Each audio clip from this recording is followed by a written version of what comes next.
पानी को हम जिंदगी मानते हैं। हिंदुस्तान में नदियों को माँ कहा जाता है। गंगा माँ, यमुना माँ, नर्मदा माँ, हम उनकी पूजा करते हैं, उन्हें पवित्र मानते हैं। पर नेचर का एक उसूल है, जहां रोशनी होती है वहां अंधेरा भी होता है। और हर नदी माँ नहीं होती। कुछ नदियां ऐसी होती हैं जिनका पानी जीवन देता नहीं बल्कि जीवन छीन लेता है। और पुराने लोग कहते थे कि रात के वक्त किसी भी भरी हुई नदी, झील या तालाब के पास अकेले नहीं जाना चाहिए, खास करके उन औरतों को जो मां बनने वाली हों, क्योंकि पानी के अंधेरे में कुछ ऐसी शक्तियां रहती हैं जो जमीन पर नहीं आ सकती, पर उन्हें जमीन पर आना है, उन्हें अपना वंश आगे बढ़ाना है। और इस काम के लिए उन्हें एक इंसानी कोख की जरूरत होती है। आज की कहानी एक ऐसी ही शक्ति की है जिसे लोग दरिया दिल कहते हैं। एक ऐसी चीज जो पानी में रहती है और सिर्फ प्रेग्नेंट औरतों को दिखती है और करती है एक ऐसा सौदा जिसका अंजाम नरक से भी भयानक होता है। ये कहानी है बिहार के एक छोटे से गांव की। गांव का नाम था रतनपुर, जो करमनशा नदी के ठीक किनारे बसा हुआ था। करमनशा नदी के बारे में इतिहास में भी लिखा है कि इसका पानी छूने से इंसान के अच्छे कर्म नष्ट हो जाते हैं, इसलिए लोग इसका पानी नहीं पीते थे। पर गांव के लोग कपड़े धोने या जानवरों को नहलाने के लिए इसके घाट पर जाते थे। इसी गांव में रहती थी राधा, उम्र 24 साल। उसकी शादी को 5 साल हो चुके थे। उसका पति था मुकेश, जो खेत में काम करता था। दोनों एक दूसरे से बहुत प्यार करते थे, पर उनकी जिंदगी में एक बहुत बड़ा दुख था। राधा मां नहीं बन पा रही थी। 3 बार उसने कंसीव किया था और तीनों बार तीसरे महीने में उसका मिसकैरेज हो गया। गांव की औरतें उसे बांझ कहने लगी थी, ताने मारती थी। राधा अंदर से पूरी तरह टूट चुकी थी। वो हर रात रोती थी, मंदिरों में मत्था टेकती थी। धागों और तावीजों से उसके हाथ भरे हुए थे, पर उसकी कोख खाली थी। अगस्त 2022 में एक चमत्कार हुआ। राधा चौथी बार प्रेग्नेंट हुई। इस बार डॉक्टर ने उसे कंप्लीट बेड रेस्ट बोला था। मुकेश ने सारा काम खुद करना शुरू कर दिया। राधा को घर से निकलने नहीं देता था। सब कुछ ठीक चल रहा था। चौथा महीना लग गया। राधा के अंदर एक नई उम्मीद जाग गई, पर उसके अंदर डर भी उतना ही था। हर रात उसे डर लगता था कि कहीं सुबह उठ के उसे खून के दाग न दिख जाएं। ये डर उसके दिमाग पे हावी होने लगा था। एक दिन शाम के वक्त मुकेश किसी काम से शहर गया था। राधा आंगन में अकेली बैठी थी। गांव में लाइट नहीं थी और उसने महसूस किया कि हवा में एक अजीब सी नमी और ठंडक है। तभी उसे एक आवाज सुनाई दी, बहुत मीठी, बहुत प्यारी आवाज, किसी औरत की आवाज जो एक लोरी गा रही थी। वो आवाज गांव के अंदर से नहीं आ रही थी, वो आवाज करमनशा नदी की तरफ से आ रही थी। राधा उठी। उसके पैर खुद ब खुद दरवाजे की तरफ चलने लगे। उसने दरवाजा खोला और नदी के घाट की तरफ जाने लगी। उसे पता था वहां नहीं जाना चाहिए, पर वो आवाज इतने सुकून देने वाली थी कि उसके अंदर का सारा डर, सारा स्ट्रेस गायब हो रहा था। राधा घाट की सीढ़ियों तक पहुंची। चांद की रोशनी में नदी का काला पानी चमक रहा था और उस पानी के ठीक बीच में कोई था, एक औरत, आधी पानी के अंदर, आधी पानी के बाहर। उसके बाल बहुत लंबे थे और पानी पे तैर रहे थे। उसकी स्किन इतनी सफेद थी जैसे चांदी हो और वो बेहद खूबसूरत थी। उस औरत ने राधा की तरफ देखा और मुस्कुराई। उसकी आंखों में इतना प्यार था जितना किसी मां की आंखों में होता है। उस औरत ने राधा से कहा, तू क्यों डरती है? तेरा बच्चा इस बार कहीं नहीं जाएगा, मैं उसकी रक्षा करूंगी। तू बस पानी में आ, मुझे अपने पेट पे हाथ रखने दे। मैं उसे ऐसी जिंदगी दूंगी कि वो कभी बीमार नहीं होगा, कभी मरेगा नहीं। बस एक बार पानी में आ जा। राधा पानी की तरफ बढ़ने ही वाली थी कि अचानक पीछे से किसी ने उसका हाथ जोर से पकड़ के पीछे खींचा। राधा गिरते गिरते बची। उसने पलट के देखा, वो गांव की पुरानी दाई मां थी, शांति, उम्र 70 साल के पार। उन्होंने गांव के आधे से ज्यादा बच्चे पैदा करवाए थे। शांति दाई हाँप रही थी। उन्होंने जल्दी से अपने हाथ का एक काला धागा निकाल के राधा के गले में डाल दिया और नदी की तरफ देख के कुछ मंत्र पढ़ने लगी। राधा ने जब वापस नदी की तरफ देखा तो वहां कोई नहीं था, सिर्फ काला पानी था। राधा ने रोकर पूछा, कहां गई वो मेरे बच्चे को बचाने वाली थी। शांति दाई ने राधा को एक जोर का थप्पड़ मारा और डांट के बोली, पागल लड़की, वो बचाने वाली नहीं थी, वो दरिया दिल थी, नदी का दानव। वो सिर्फ पेट से औरतों को दिखती है, उन्हें उनके डर का वास्ता देकर पानी में बुलाती है, और एक बार अगर उसने तेरे पेट को पानी के अंदर छू लिया तो तेरा बच्चा वहीं मर जाएगा, और उसकी रूह की जगह वो अपना कोई शैतानी बीज तेरी कोख में डाल देगी। फिर जो पैदा होगा वो तेरा खून नहीं होगा, वो पानी का शैतान होगा जो इंसान का जिस्म पहन के पैदा होगा। राधा कांपने लगी। शांतिदाई उसे घर छोड़ाई और मुकेश को वार्न किया कि इसे नदी ने देख लिया है और वो अब इसके सपनों में भी आएगी। और वही हुआ। राधा को रात भर नींद नहीं आती थी। उसे हमेशा अपने बिस्तर के आसपास पानी की बूंदें गिरती हुई सुनाई देती थीं। उसे सपने आते थे जिसमें वो पानी के अंदर सांस ले रही है और उसके पेट में जो बच्चा है वो उससे बातें कर रहा है, पानी के बुलबुलों के रूप में। 5वां महीना आया, 6ठा महीना आया।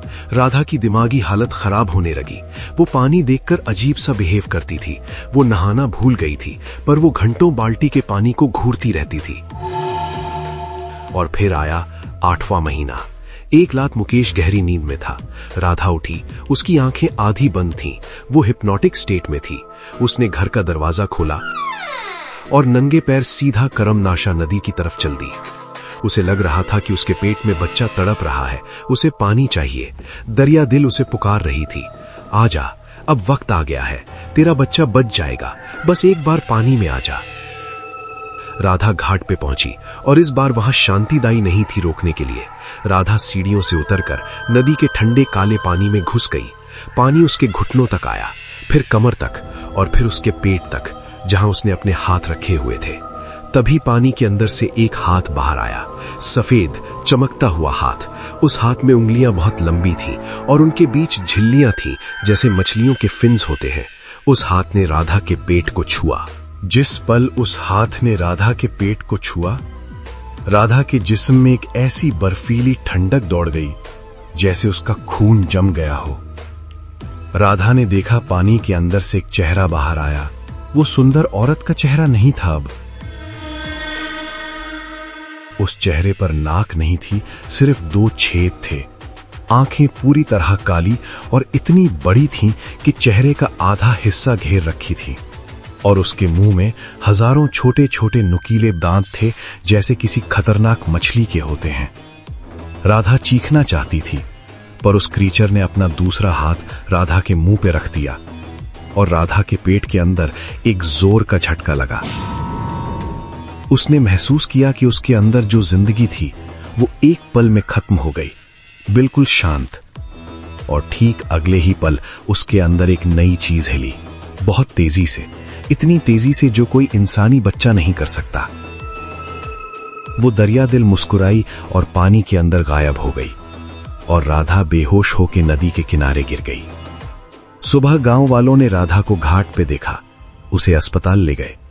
मुकेश रो रहा था। सबको लगा बच्चा मर गया होगा, पर जब डॉक्टर ने चेक किया तो डॉक्टर हैरान थी। डॉक्टर ने कहा बच्चा बिल्कुल सेफ है, इनफैक्ट इसकी हार्ट रेट नॉर्मल से भी स्ट्रांग है। शांतिदाई अस्पताल आई। उन्होंने राधा की आंखों में देखा। राधा उनसे नजर नहीं मिला रही थी। राधा बस मुस्कुरा रही थी, एक अजीब सी खोखली मुस्कान के साथ। शांतिदाई वहां से चुपचाप चली गईं। उन्हें पता था कि अब बहुत देर हो चुकी है। 2 महीने बाद राधा ने एक लड़के को जन्म दिया। लड़का बिल्कुल नॉर्मल दिखता था, बहुत गोरा, बहुत प्यारा। मुकेश की खुशी का ठिकाना नहीं था। उन्होंने उसका नाम रखा नीरज, जिसका मतलब होता है कमल जो पानी में खिलता है। पर नीरज नॉर्मल नहीं था। पैदा होने पर वो एक बार भी नहीं रोया, एक बार भी नहीं। नर्स ने उसे रुलाने की कोशिश की, पर उसने सिर्फ अपनी बड़ी बड़ी काली आंखों से नर्स को घूरा। उसकी स्किन हमेशा ठंडी रहती थी, चाहे कितनी भी गर्मी हो, उसकी बॉडी बर्फ की तरह ठंडी रहती थी।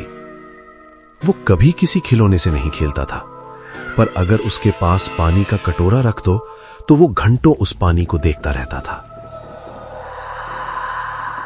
3 साल बीत गए। नीरज अब 3 साल का था।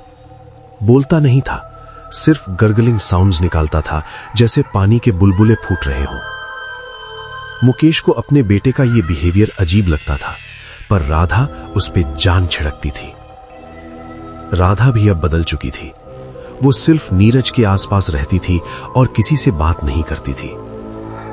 एक रात अगस्त का महीना था। बाहर तेज बारिश हो रही थी।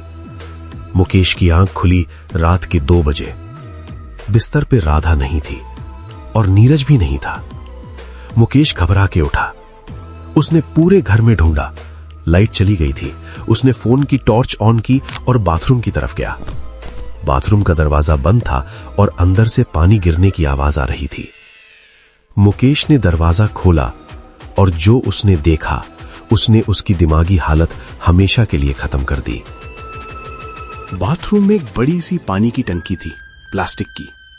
टंकी पूरी पानी से भरी हुई थी और उस टंकी के पानी के अंदर सबसे नीचे नीरज बैठा हुआ था। उसकी आंखें खुली थीं और वो पानी के अंदर सांस ले रहा था। उसकी गर्दन के साइड में लंबे लंबे कट्स थे जो खुल और बंद हो रहे थे, बिल्कुल मछलियों के गिल्स की तरह। और नीरज अपने पिता को देखकर मुस्कुरा रहा था। और जब वो मुस्कुराया तो मुकेश ने देखा कि उस 3 साल के बच्चे के मुंह में इंसान के दांत नहीं थे। वहां सुई जैसे लंबे, तीखे और हजारों दांत थे। मुकेश चीख मारता इससे पहले ही अंधेरे में से एक ठंडा हाथ उसके मुंह पर आया। वो राधा थी। राधा ने मुकेश के कान में बिल्कुल उसी मीठी आवाज में कहा जैसी आवाज उसने नदी पे सुनी थी। शोर मत कर, हमारा बच्चा सो रहा है, इसे डिस्टर्बेंस पसंद नहीं है। अगले दिन मुकेश गांव से गायब हो गया। पुलिस ने उसकी रिपोर्ट लिखी पर वो कभी नहीं मिला। कुछ गांव वालों का कहना है कि वो पागल होकर कहीं भाग गया। राधा आज भी उसी गांव में रहती है, अपने बेटे नीरज के साथ। वो घर से बाहर नहीं निकलती, पर रात को जब बारिश होती है या गांव में बाढ़ आती है तो लोग देखते हैं कि एक औरत और एक बच्चा करमनाशा नदी के काले पानी में घंटों तक तैरते रहते हैं, पानी के अंदर बिना सांस लिए। पुराने लोग बिल्कुल सच कहते थे कि नदियां सिर्फ जीवन नहीं देती, कुछ नदियां अपना वंश बढ़ाने के लिए इंसान की कोख का इस्तेमाल करती हैं। और एक इंसान के अंदर क्या पैदा हो रहा है ये अल्ट्रासाउंड नहीं दिखा सकता। ये सिर्फ वो शक्तियां जानती हैं जिन्होंने वो बीज बोया है। तो अगर तुम्हारे घर में कोई ऐसी औरत है जो मां बनने वाली है और उसे रात को अचानक पानी की प्यास बहुत ज्यादा लगने लगे या उसे पानी के आसपास रहना अजीब तरीके से अच्छा लगने लगे, तो उसे ध्यान से देखना और रात को बाथरूम या किसी भी नदी तालाब के पास अकेले मत जाने देना, क्योंकि हो सकता है उसके अंदर जो पल रहा है वो इंसान हो, या ये भी हो सकता है कि इंसान की रूह कभी की खत्म हो चुकी हो और उसकी जगह पानी का कोई शैतान अपना आकार ले रहा हो, इंतजार में बाहर आने के। क्योंकि रात सिर्फ अंधेरी नहीं होती।